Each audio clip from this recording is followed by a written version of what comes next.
A programming language has rules for what constitutes a valid statement, just like a human language has rules for grammar. The set of rules governing the structure of a language is called its syntax. In human languages, bad grammar or spelling mistakes can make your statement gibberish. In programming, these kinds of mistakes are called syntax errors. Some common syntax errors in Matlab are things like misspelling variable or function names, using the wrong kind of brackets, or having mismatched brackets, quotation marks, or keywords.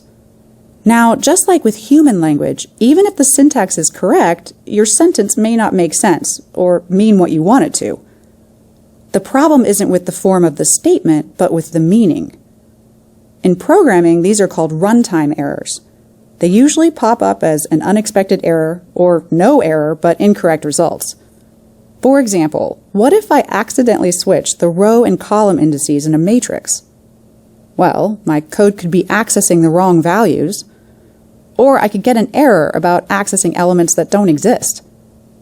I could even end up changing the matrix by setting the value of elements that aren't supposed to exist.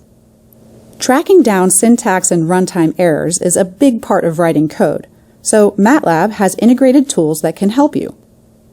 Most syntax errors are caught by the Matlab Code Analyzer, which continuously examines code in the editor. If it detects a syntax error, it flags the code in red. It doesn't catch everything, but other syntax errors are generally easy to spot when you run the code.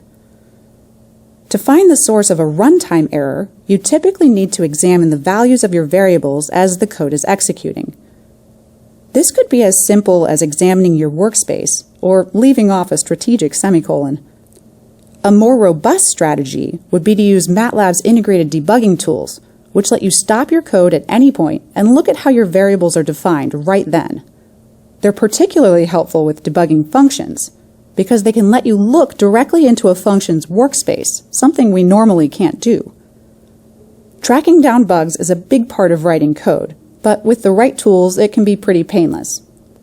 Well, maybe not for the bug.